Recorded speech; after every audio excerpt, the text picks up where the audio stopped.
Welcome back to Read No Evil, where we get into all the gritty details of your favorite horror books. This week, we're doing an interview with the author of Opportunity, Wes See. Hey, yeah, I'm Wes See. I'm an author. If you knew my name before this at all, it was probably because you followed the professional Magic the Gathering scene between 2011 and 2016. Outside of that, I've mostly just been writing a lot and reading a lot and watching a lot of movies. That's so crazy specific. It's narrow, but it's out there. What made you switch over from Magic the Gathering to writing a really, really creepy but really good squirrel horror novella? So the thing about being a professional gamer is that you do not know when your next paycheck is going to come. So it's like I had a moment where I knew I had to get a specific placement in a tournament, or I was not going to be able to pay rent the following month. It's a Uh, real fear. it's way better to be a writer whenever you know for sure that you're just not going to get a paycheck. You can plan around that a little better. No laughter. Wow. Nothing. No, I was still stuck on the sentence about like not being able to pay rent, and I'm like, man, I really feel that. Thought stuck in my mind. I didn't stop thinking about it. Yeah, Yeah. there's this whole adversarial aspect where it's like your opponent is not going to get paid if you get paid and vice versa. Oh, so it's like you can't even really like be excited about winning because you know that you're taking money away from somebody else. Yes, it's very much like survival of the fittest, jungle rules sort of thing. Yeah, if someone's got to win, if someone's gonna win, someone else has to lose. That kind of dynamic. Yeah, and I like to think that that's reflected in my writing of, that's my personal experience. I think 100% it is. Yeah. Switching over to the book, what inspired you to write Opportunity? Like most of my darkest stuff, it started with a joke. So like I work still in a grocery store, and Billy Joel's Uptown Girl was on the radio in the grocery store, and one of my coworkers was just singing along but changing the lyrics, and he said Uptown Squirrel, and that happened like 10 years ago or whatever. But now anytime I hear that song, that is in my head. And so I've just had this squirrel rolling around in my head, and I'm in the meat department. I'm surrounded by blood and table saws, and thinking about this whole survival of the fittest situation. And just one day I sat down to write, and all of that kind of melded together. Weirdly, I can see all of the connections whenever I was reading through Opportunity. In your acknowledgments, you mentioned your grandmother, and you're like, I know that this is what you thought whenever I was going to be writing. Do you want to elaborate any on that? You're telling me that she didn't expect you to write about a murderous squirrel? Well, so she read the first thing, I guess the sort of prototype self-publishing thing that I put out called The Ear, which Mm. is about a couple of hoodlums to go on a quest to retrieve one of the main characters' ear. Mm. And it's pretty graphic. It's very adult. It has a lot of curse words. And my grandma read it, and that was her only real negative feedback. She was like, there's a lot of cuss words in here. And so I felt like, well, while I was writing Opportunity, because it's about children, Mhm. and because it's already so visceral, I felt that this would be a great place to write the first story I've ever written that just contains zero cuss words at all. Um, I I know that she has not read it, but I just wanted her to know that yes, that it has. Oh, we'd I hear have done about it it. if she's read it. We'd hear about it because you went from curse words to children being not alive. Yeah, once I gave her the synopsis, she was like, "I'll wait for the next one." Does the I'm gonna have questions about your future books later down the line, but do you continue that train of thought? Oh, not Oh, at all. I mean, so in the next book, I mean, it's not a spoiler to say that Ruby survived, right. but Ruby's grown up a little bit, and she That's is, what I thought. That's what I was telling Ian, not to like Our branch too far first out. scoop. But I was like, yeah, first scoop. But I was like, if we don't continue to follow Ruby, I'm gonna be pissed. Like I need to see where she goes. I'm so glad that that's that was your experience. Well, I also had like a lot of hateful experience, but I'll get into Mhm, that mhm. whenever we get through like further in my structured interview notes. Something, okay, I got a small thing to add. So I see the way you lined up your little bits of inspiration to pull that story together. Though you did bring up working behind the meat counter, yeah, you're seeing the blood and guts, you're seeing flesh, you're seeing that kind of thing. But then you see table saws around you.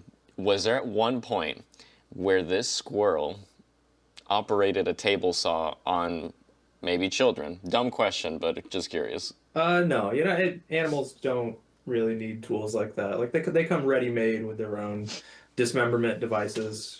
As you made apparent. That's a human deal. Very true, very true. I think Ian's also like pulling from, and here I do it, a certain hunger. Because they literally That's fucking do true. it. Yeah, yeah. When she's like dismembering and cutting and all that stuff. But no, Wes had a point. It's a human thing. Animals have like their own claws or freaky mouth teeth things. Yeah, Was they're adapted to this situation, unlike us. Was there anything specific about a squirrel? I mean, you said the uptown squirrel, but at any point during the writing process, did you think that like maybe I should switch it out for a different animal? No, I think I've always been kind of getting into the mind of a squirrel. I guess a little more of my background. My dad is a hunter and has been hunting since he was like 10 years old. So I was hunting basically from the moment that I could hold a gun and traipsing through the woods, hunting these creatures. You see the things that they notice, and you kind of react accordingly. They react accordingly. It's kind of an arms race, and I thought it was important because of the direction that the story goes that we start with a creature that most people would consider entirely harmless. So Mm. when you look at small rodents, you can kind of take your pick. But I think most people just have a purely positive conception of squirrels with basically no negativity whatsoever. Oh yeah. Whenever I pass a squirrel, I give it no thought. Even Nova, my dog, doesn't give it any thought. She's just like, oh, it's whatever. Now, if it's a bunny, it's different. But for squirrels, she's like, there's no threat. It's not even worth chasing them. But then you know what, Wes, you make such a good point literally from the very first page that, yeah, we get introduced to the idea that this is a squirrel, but its beginning, the life that it starts having, is incredibly violent. From the raw perspective of like, it sounded like the squirrel woke up towards the end of winter, or like woke up, sorry, was born, came into the world. Our story begins towards the end of winter, so now this squirrel is exposed to the harshest and most extreme things that you can experience in nature, like being abandoned by parents, having to eat a sibling, the freezing cold, discovering what the balance is between that. Wanted to just comment on that you made a really good point of, yeah, setting us up that this is a simple little animal, but its reality is more aggressive than what we would think it is. Yeah, he's doing. I say he. We're going to talk about gender probably at some point, but Yeah, I'm the interested about that, yeah. but the animal does what it has to in order to survive. It follows its instincts. Its instincts say, he's not using his sustenance. How long would you say it typically takes you to write a chapter? Or how long did it take you to write Opportunity? How long it takes is different than how long I took. I would say on average, I write at least 4 times as many words as what goes into the finished story, Mm-hmm. and that's before we get to rewriting.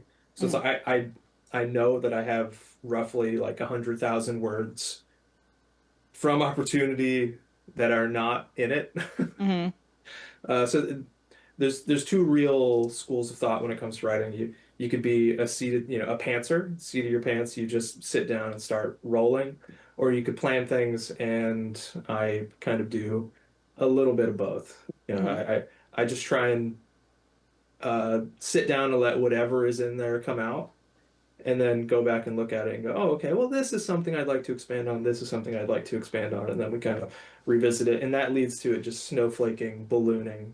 Was there a reason that you decided Opportunity to be a novella instead of a traditional novel? I think that hot take, I think the majority of things would be improved if they were shorter.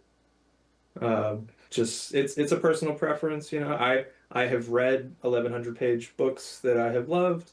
I have been intensely affected by, 2-page short stories. Mm-hmm. But I often feel that if you just take out a lot of the fluff, the glut, I guess, and just leave me with the meat. I can be more intensely affected by that rather than the needed to roll around in the writer's psyche or whatever.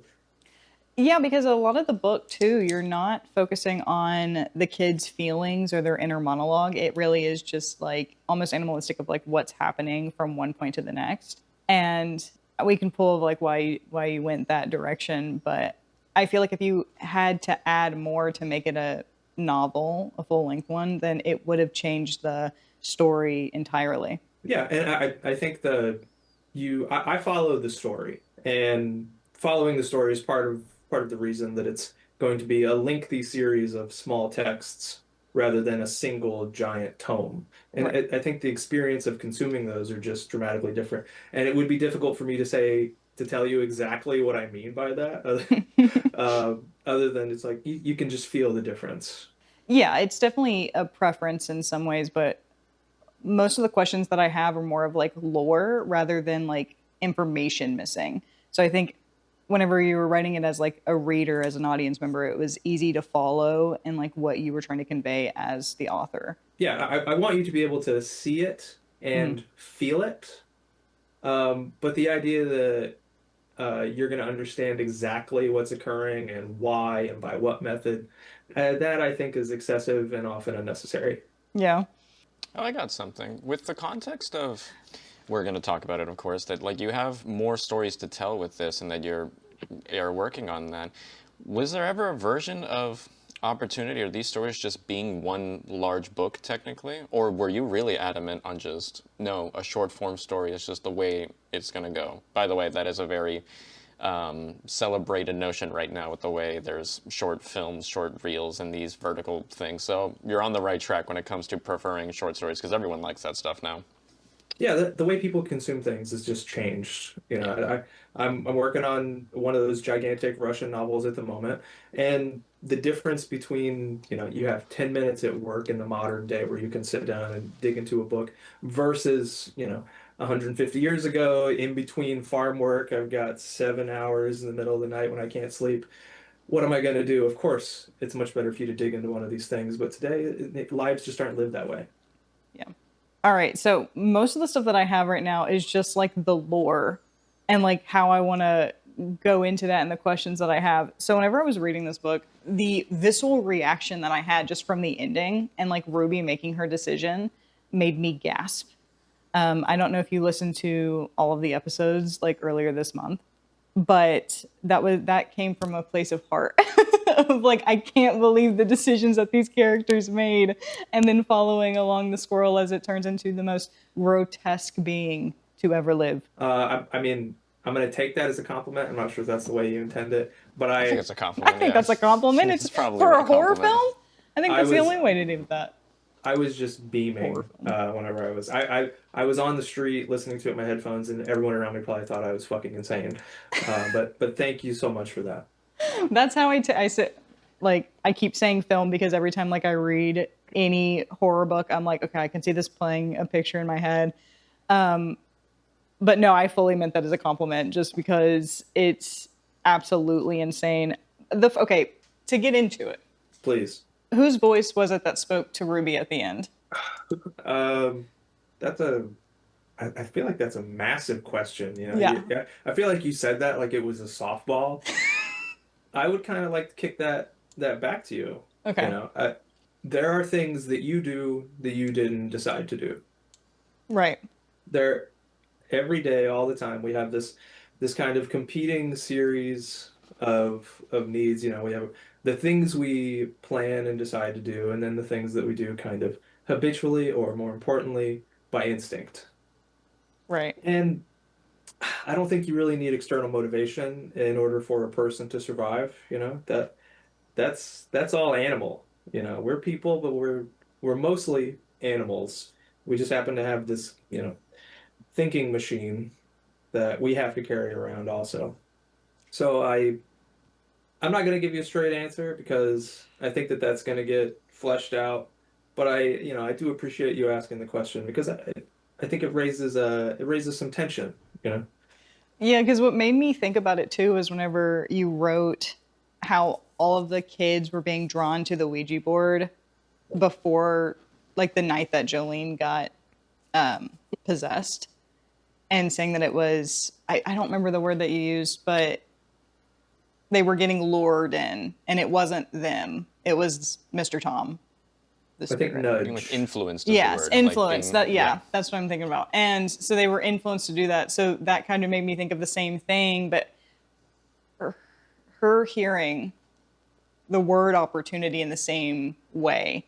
Written poetically in the sense of like you've got that like rhythmic writing, you've got the pattern happening, like the influence that's in the house, like the everything bad that's happening, and then you've got it's like her or it's her brother, and or it's neither. But her deciding to do that, I'm like personally, I'm taking it as something else was calling to her just because of the word opportunity being used and her hearing that. I love that take. You're like, that's your take. it's a good take. That's exactly what he meant by that. You got the story right. Good one. Yes, Yeah. this is a test. You passed. Oh, okay. Do you know what I have lore-wise? Okay. The way the story kind of begins, where we get a little bit of information about the Ouija board, the kids, and their history. That Ouija board came from somewhere, right? Like it came from someone's, some woman, I think, some house, and there's some bad history that happened there, and apparently maybe some history to do with a kid, another kid that maybe is dead, maybe is not. Like all that stuff wasn't really that clear, other than that this Ouija board came from somewhere that was kind of a dark place, and it was noted on by some of the characters. I think Mia specifically. What's the deal? Why? I mean I feel like you got it. I feel like you just crushed it. I don't think I need to explain anymore outside of your question. But what happened to the kid? Like, what happened to the previous kid? Why is Mia so afraid of the Ouija board? Like, what happened?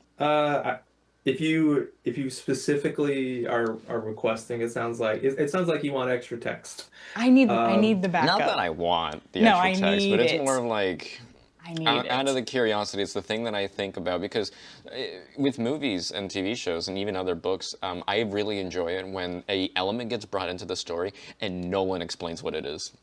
No one explains where it comes from. No one explains where it's going next. It's about like what you're doing with Opportunity was that it's about taking that element. It's in this story, and it impacts everything that happens to these characters. But then you never get to learn why it was even in there in the first place. Why did, as a Ouija board, why did it work? Why was there a spirit nearby? Where did that Mr. Tom being the spirit? Where did he come from? That whole thing.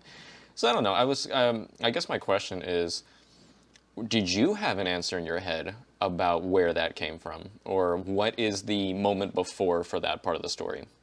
Oh yes, there. So every question that arises in a story, the writer has to know the answer.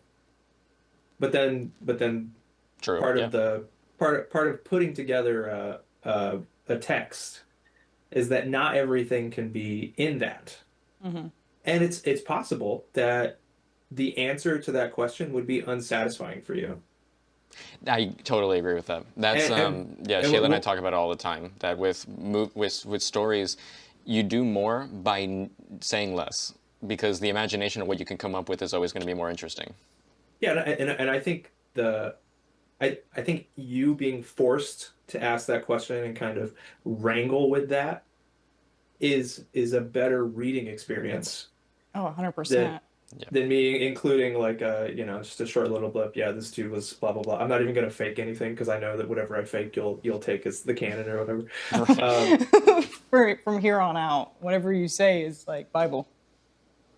Yeah, that's dangerous, right? You can't trust the word I say. And although I will say this, I have been working on putting together some free opportunity, putting together some lore that I was going to bundle with my newsletter. Oh my God, yeah. And That's exciting. Yeah. I think that this conversation has encouraged me to make that backstory, that fully separate story, um, something that I give away for people to, kind of engage with.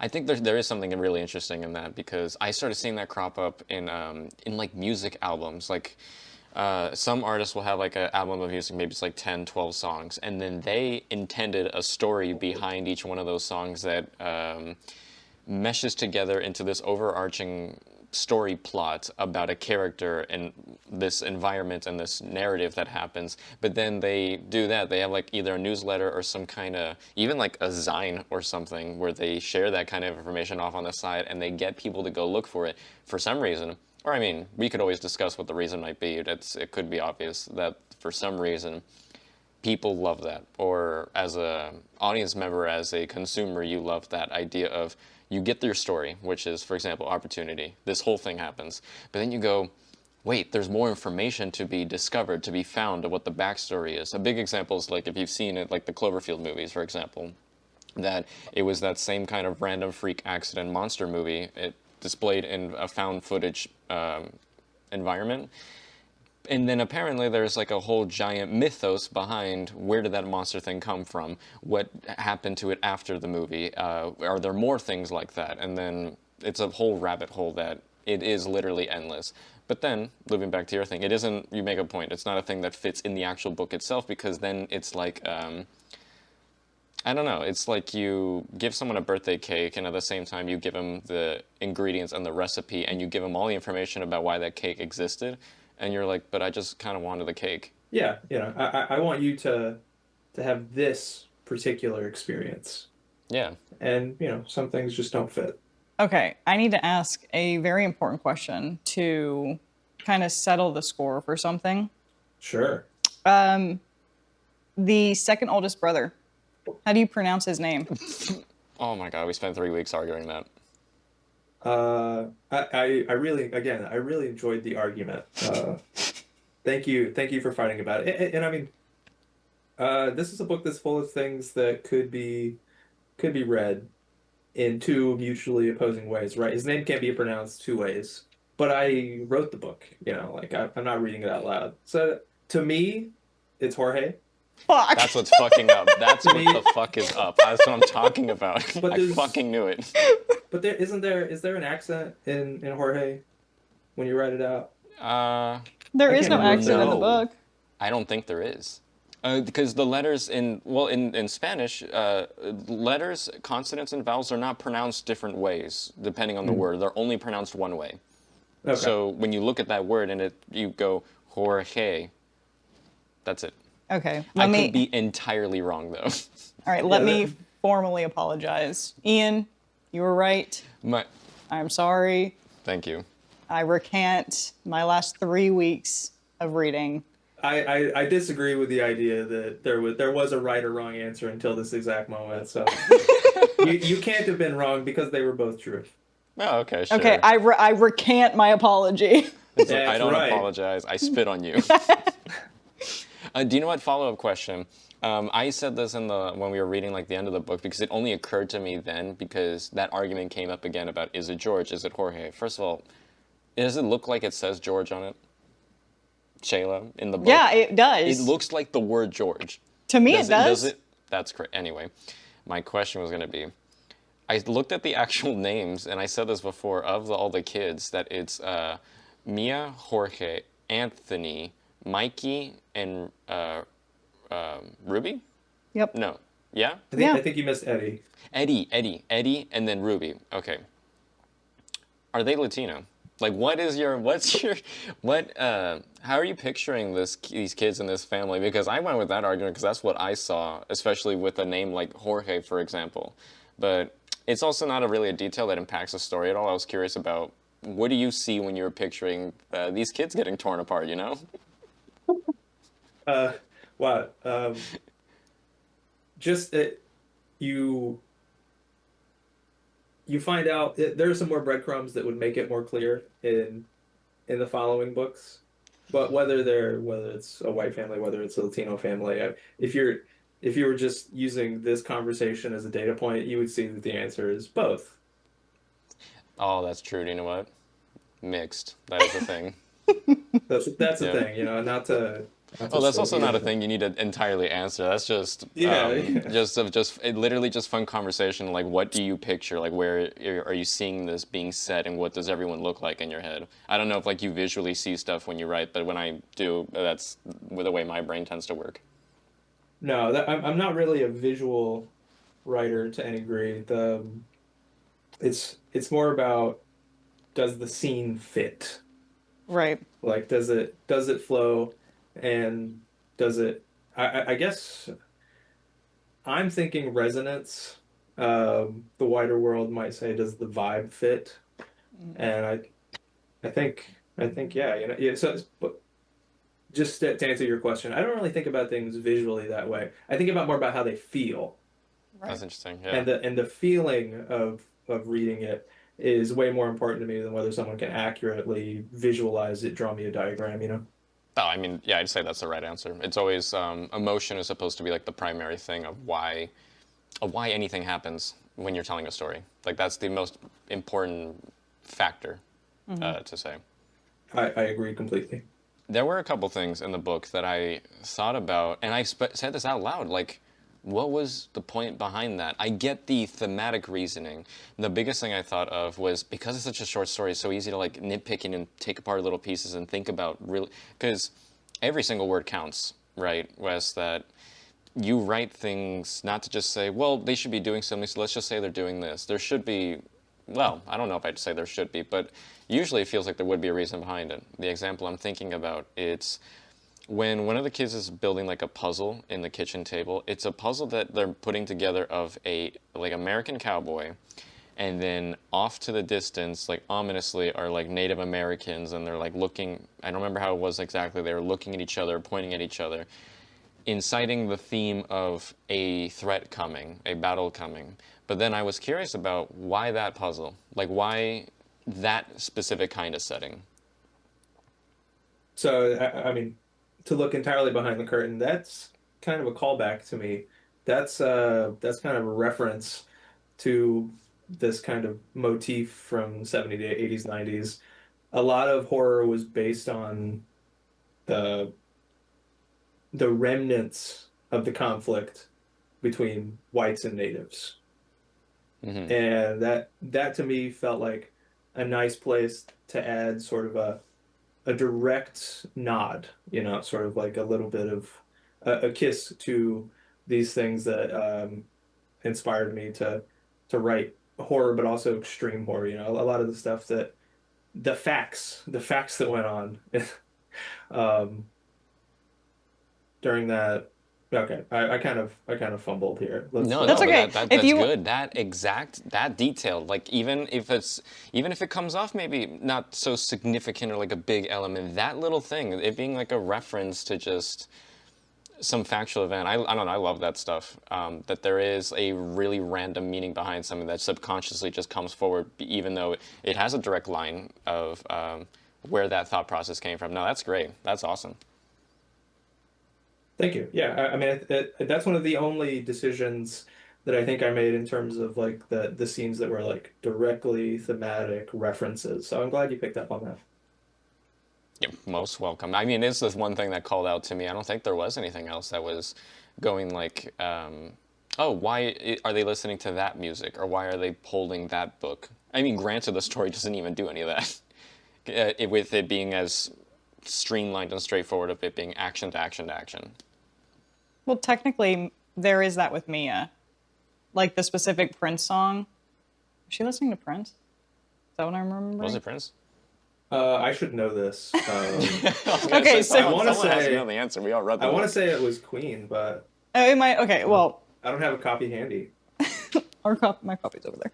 But okay, then it doesn't really apply to that if there's no like significance, because the main significance that I pull from is like, is there a reason that there are 6 siblings? Is there a reason that it's biblical? You answered the reason about like it being specifically like a squirrel.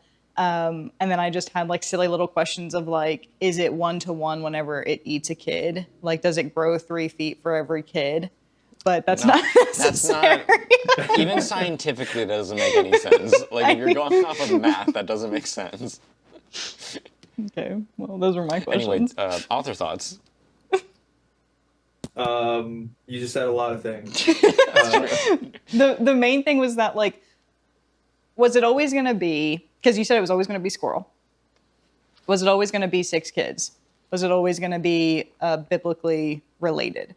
The number of kids I think was based on the relationships between each of them.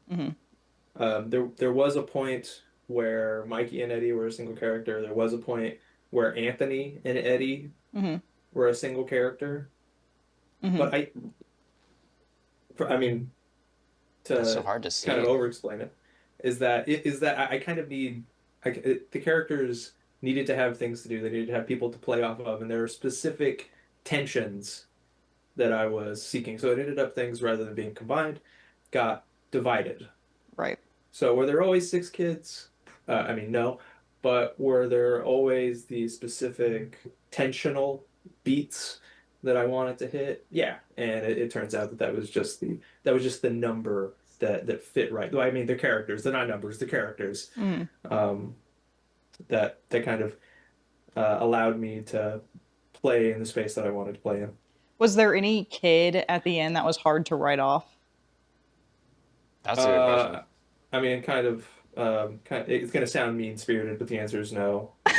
You're like, that one's dead, that one's dead, that one's dead.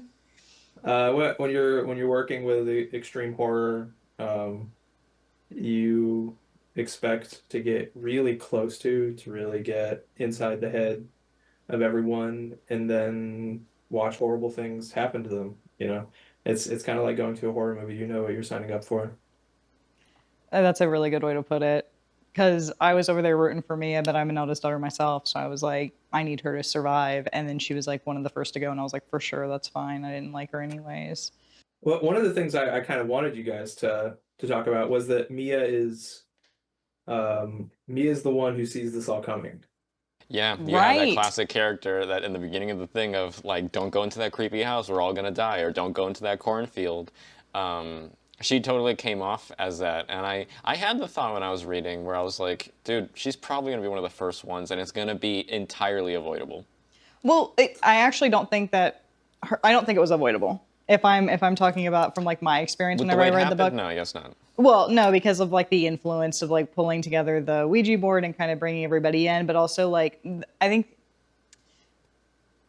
to kind of like transition off of that, I was more surprised that Anthony was the first to go, even though he was like so and so like the conduit to like making sure everything happened. I don't know if that's the right word to use for that, but you know what I'm saying? Yeah, yeah. No, Yeah. I do think it made sense though, like of him being the first, because it'd be it's the feeling of not everything's gonna go. Sorry, not everything's gonna go according to plan. I think that, you know, if you were in the animal kingdom, they would say the youngest, but in this case, he's the one who is the most welcoming. Like Right. he's kind of the inverse of Mia. Like he's inviting this in. He puts himself in the worst position. Yeah. He sets it up. You know, you can't blame the kid, but he sets it up. Well, and then also like the way that they all die is so Ugh, different. Was I that don't like thinking about it. intentional? Yeah, I would say that it's based on Jolene's instincts. Further elaborate. You know, at first it's just a small thing, so it does what small things do. It sneaks around and looks for an opportunity, and then takes it. And then as it gets stronger, as it grows, its instincts shift a little bit. It opens up the things it can Right. do. And so I kind of wanted to display the full sequence of its growth. And I'd like to think that comes out in, you know, first starting off as a small thing, it just has to be strategic, as you said, and then gets to be a little bit more bold, and then towards the end, it's a giant raving Yeah. monster who's confident. Yeah, with It has a Jorge's confidence. death and it being so gruesome, and then you're like, well, how can it really follow that? And then it's with Mikey's. That's so different than like we don't even see Eddie's death or we read about it, right?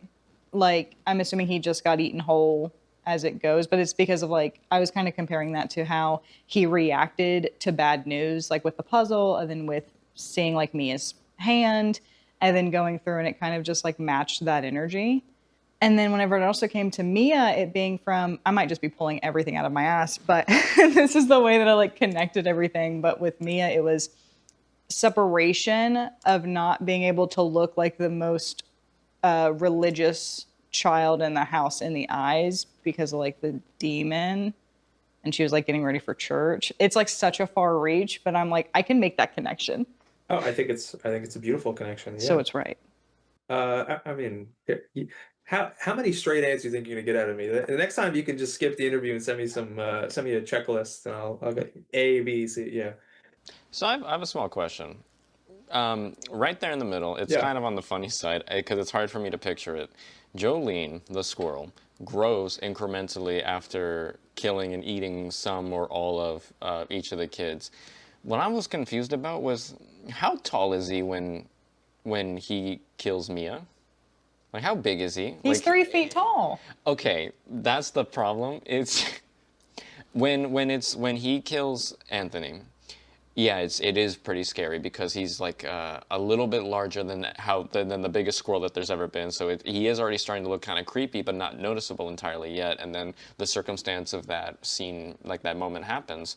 But then it's with Mia, it's that I thought I read 3 feet, so I'm just picturing a 4-year-old, maybe a 5-year-old height thing just like walk into her room and like choke her out. And isn't she like 17 or something? Have you ever seen an orangutan? Oh, that's kind of scary horrifying as to shit. think about. Is that what you were thinking? Yeah. How tall is an They're only orangutan? like 4. Yeah, they're like 4 feet tall, maybe something like that. Like they're big, but in the Yeah. sense of limbs and wideness. Oh, so that's what I was wondering too. It's like Jolene gets taller to a degree, but it's not about the height. It's about just how physically big he gets.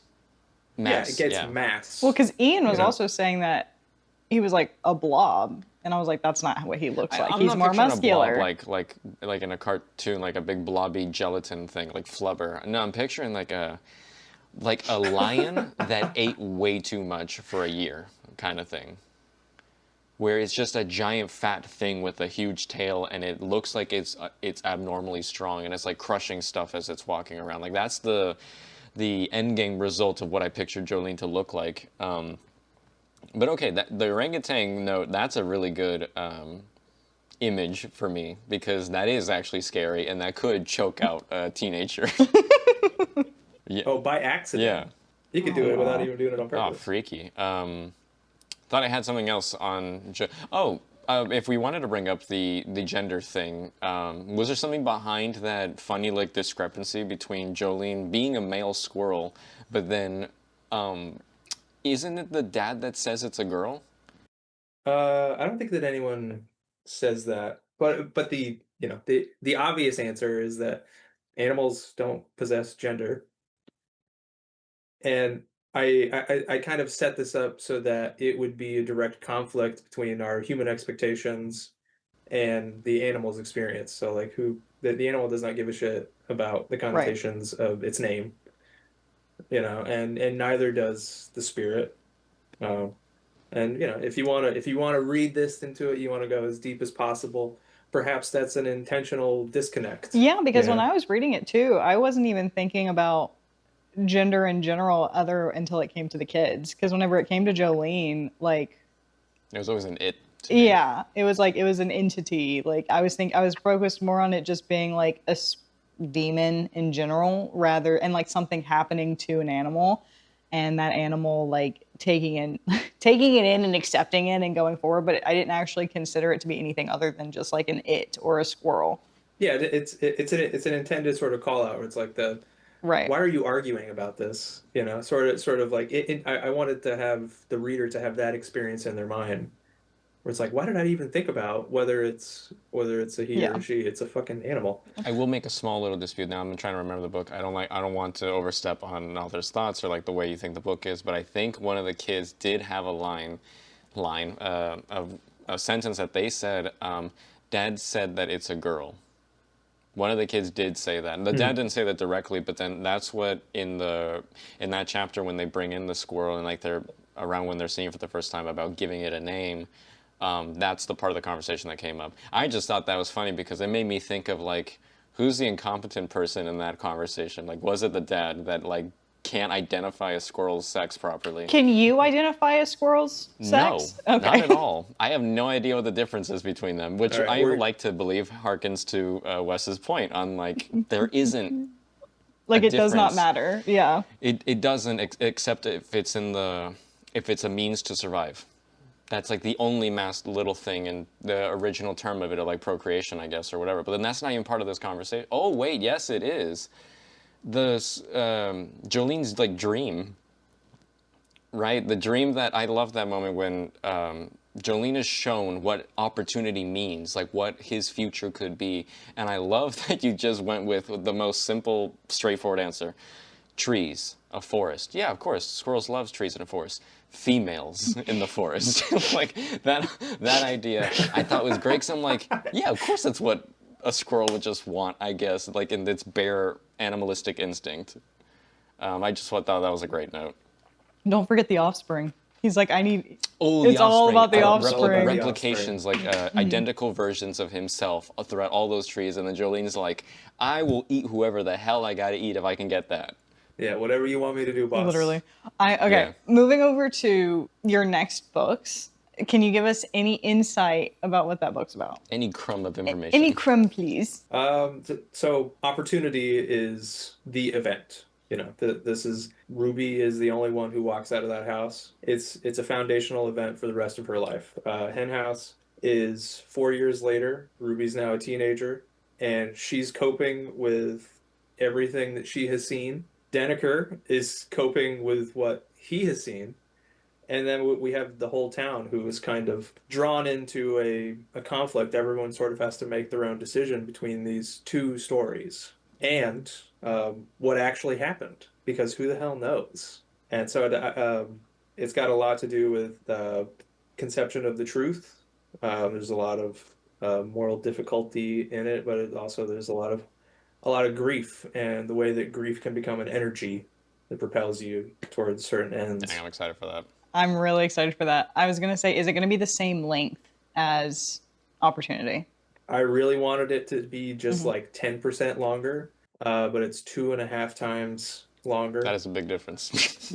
It's still a novella, It's instead of something that's 45 minutes long, where every page is a new chapter, over and over again. You're kind of flipping for. Like, I wanted the experience of reading Right. Opportunity to be kind of frantic.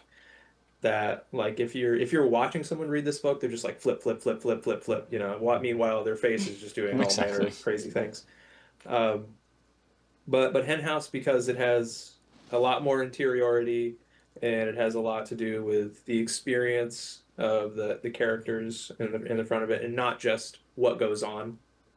I needed to kind of hit the brake a little bit and let you kind of sit in that suffering, I guess. The despair, the despair of being a survivor. And when's it come out? I was finalizing the text this morning, and I'm waiting to hear back from the cover artist on her final version. But the miracle of self-publishing is that at some point in the next week or two or whatever, we will put the puzzle pieces all together and then ship it out. All right, I'm looking forward to that. Hopefully we can do another month episode for it, and then do another interview, because I'm excited to see what that is compared to this and how everything connects. I would love that. This has been the highest quality feedback.